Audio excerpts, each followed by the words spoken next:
تو یہ تھا صلہ رحمی کا رنگ، یہ تھا قریش مکہ کے ساتھ حضور کا رویہ۔ جن لوگوں پر سختی کی اور جن لوگوں کے لیے سخت احکام تھے، وہ ان کی گستاخی اور ان کے معاملے جو ہے وہ بہت حد سے تجاوز کیے ہوئے تھے۔ لیکن ان میں بھی کعب بن زہیر تھا، جس کے بارے میں سخت حکم تھا، من لقی منکم کعب بن زہیر فلیقتلہ، تم میں سے اگر کوئی کعب بن زہیر کو ملے تو اس کو قتل کر دے۔ اور یہ بھاگ گیا مکہ چھوڑ کے، لیکن اس کے بھائی نے کہا کہ تو مسلمانوں سے بچ تو نہیں سکتا، کہاں چھپے گا؟ گلی گلی میری یاد بچھی ہے، پیارے رستہ دیکھ کے چل، مجھ سے اتنی وحشت ہے تو میری حدوں سے دور نکل، کدھر جائے گا؟ تو وہ مدینہ المنورہ پہنچ گیا۔ حضور مکے سے مدینہ جا چکے تھے اور سحر کا وقت تھا، تو وہ مسجد نبوی میں اپنے چہرے کے اوپر چادر لپیٹ کے آ گیا اور حضور تشریف لائے تو کہا کہ حضور اگر کعب کو ڈھونڈ لائیں تو اسے معاف کر دو گے؟ تو آقا کریم مسکرا کے فرمایا، کعب تو آ جو گیا ہے، جا تجھے معاف کر دیا۔ تو اس کا خیال تھا کہ اگر معافی مل گئی تو میں اپنا آپ ظاہر کر دوں گا، نہ ملی تو پھر چپکے سے نکل جاؤں گا۔ لیکن جب یہ سنا تو اس نے کہا، حضور میں اس زبان سے آپ کی ہجو کہا کرتا تھا، اگر اجازت ہو تو اسی زبان سے آپ کی نعت کہنا چاہتا ہوں۔ تو پھر وہ انہوں نے قصیدہ بانت سعاد لکھا جو ممبر پہ پڑھا گیا، اور اس نے آغاز یہاں سے لیا، اتیت عند رسول اللہ معتذرا والعذر عند رسول اللہ مقبول۔ لوگوں میں معافی مانگنے آیا تھا، یہاں آ کے پتہ چلا نبی تو ہے ہی بڑا بندہ نواز۔ تو یہ حضور کا انداز تھا، اور میں اور آپ اس آقا کے ماننے والے ہیں۔ تو کیا صرف ہم آقا کو زبان کی نوک سے مانتے ہیں یا دل سے مانتے ہیں؟ اگر دل سے مانتے ہیں تو جو دل میں ہوتا ہے وہ رویوں سے ٹپکتا ہے، وہ طرز زندگی سے پھوٹتا ہے، وہ عادتوں سے نکلتا ہے۔ اس لیے میں اور آپ اگر آقا کریم علیہ السلام کے سچے غلام ہیں، صرف غلامی کا دعویٰ نوک زباں پر ہی نہیں بلکہ ہمارے دلوں کی اتھاہ گہرائیوں سے یہ دعویٰ ہے، تو پھر ہم اس لیے کہ ہمارے آقا کی سیرت کا یہ نمایاں پہلو ہے، اِنَّکَ لَتَصِلُ الرَّحِمَ، تم جو ہے وہ صلہ رحمی کا مزاج اختیار کرو، اور حضور علیہ السلام سب سے زیادہ صلہ رحمی کرنے والے تھے۔ میں اگر آپ سے پوچھوں یا آپ مجھ سے پوچھیں کہ سب سے افضل صدقہ کون سا ہے، تو میرا جواب یہ ہوگا، اور یہ میرا ذاتی جواب نہیں ہے، شریعت اسلامیہ نے ہمیں یہ جواب دیا ہے، سب سے افضل صدقہ وہ ہے جو مجبور ناراض رشتہ دار کو دیا جائے۔ ایسا رشتہ دار جو ناراض ہے آپ سے، ہمیشہ آپ کی مخالفت پہ تلا رہتا ہے، آپ کو نقصان پہنچانے پر ہر وقت جو ہے مستعد رہتا ہے، کسی وجہ سے مجبور ہو گیا۔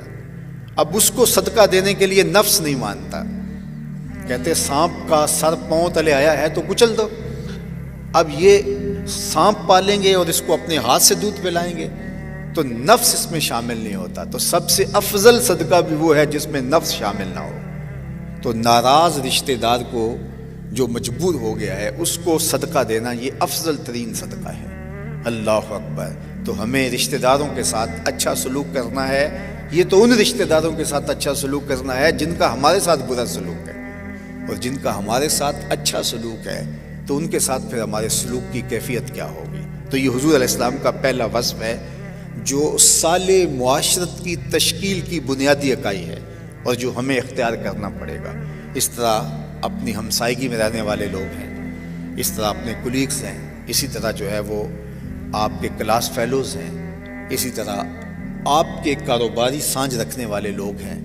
تو یہ وہ سارے لوگ ہیں جن کے ساتھ ہمارا رویہ بہتر سے بہتر ہوگا تو ایک صالح معاشرہ تشکیل پائے گا اور پرسکون معاشرت کی بنیاد پڑے گی۔ تو یہ حضور کا نمایاں وصف بیان کیا ام المومنین نے۔ دوسرا وصف فرمایا وَتَصْدُقُ الْحَدِيث، آپ ہمیشہ سچ بولتے ہیں، آپ کا رب آپ کو کبھی رسوا نہیں ہونے دے گا، اس لیے کہ آپ کی طبع میں یہ شامل ہے کہ آپ کی زندگی بھر آپ کی زبان پر کبھی جھوٹ نہیں آیا، ہمیشہ آپ نے سچ بولا ہے۔ اللہ اکبر۔ تو سچ اسلامی معاشرت کی بنیادی اکائی ہے۔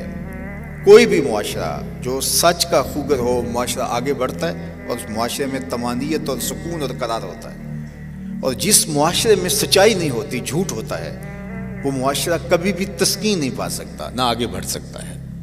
آج ہمارے مسائل کیا ہیں؟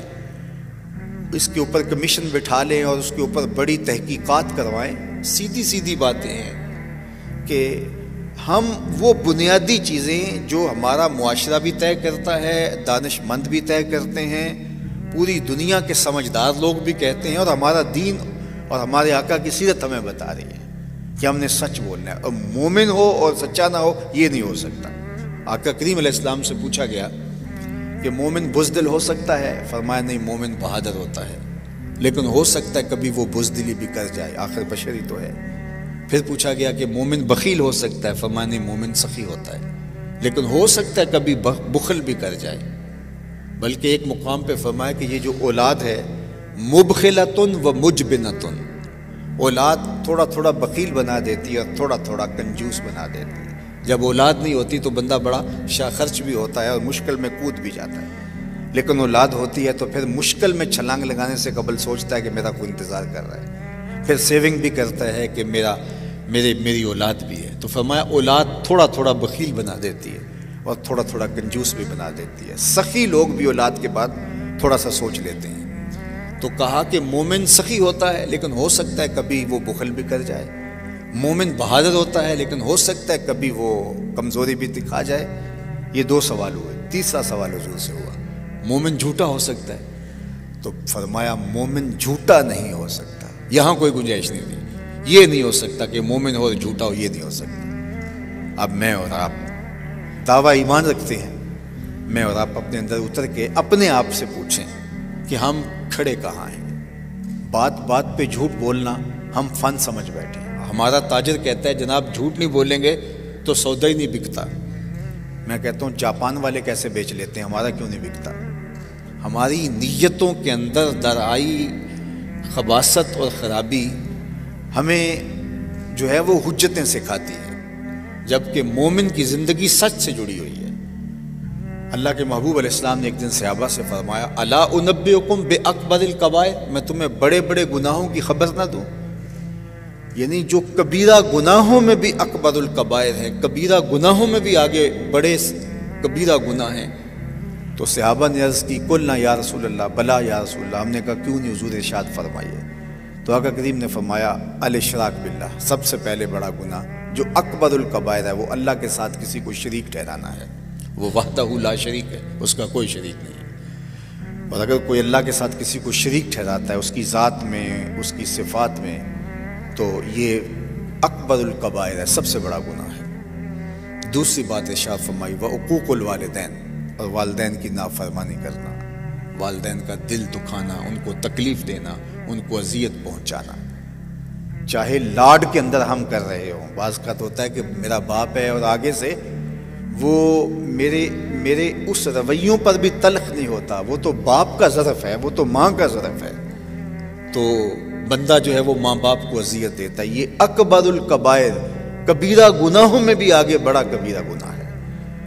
اور پھر حضور تیسرا بیان کرنے سے قبل وجلس وکان متکئا، حضور ٹیک لگائے بیٹھے تھے، حضور نے ٹیک چھوڑ دی. اس کا مطلب یہ ہے کہ اب جو بیان کرنے لگے ہیں وہ انتہائی اہم چیز ہے. اور پھر فرمایا الا وقول الزور، سن لو اور جھوٹ بولنا. الا وقول الزور، سن لو جھوٹ بولنا. حضور بار بار یہی لفظ بولے جا رہے تھے، الا وقول الزور، الا وقول الزور. راوی کہتا ہے ہم آرزو کر رہے تھے کہ حضور سکوت اختیار کر لیں، حضور مشقت میں مبتلا ہیں کہ بار بار فرما رہے ہیں اور جھوٹ بولنا اور جھوٹ بولنا اور جھوٹ بولنا، یہ کہے جا رہے تھے حضور. اور حضور نے ٹیک چھوڑ دی. صحیح بخاری اور باقی کتب حدیث میں یہ روایت موجود ہے. تو بڑے گناہوں میں جھوٹ بولنا اس قدر برا ترین گناہ ہے کہ حضور کی طبیعت پر بوجھ آ گیا اور بار بار حضور فرما رہے ہیں اور جھوٹ بولنا اور جھوٹ بولنا.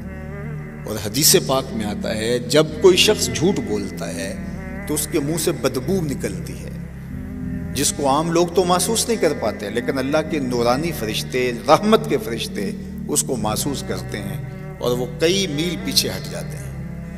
اور ایک شخص جھوٹ بولتا ہے، رحمت کے فرشتے پیچھے ہٹ جاتے ہیں.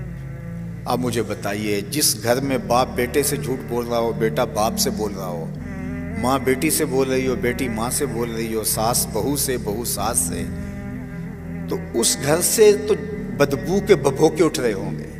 تو رحمت کے فرشتے تو کبھی اس گلی سے بھی نہیں گزرے ہوں گے جہاں سے اتنا جھوٹ اور اتنی بدبو اٹھتی ہو.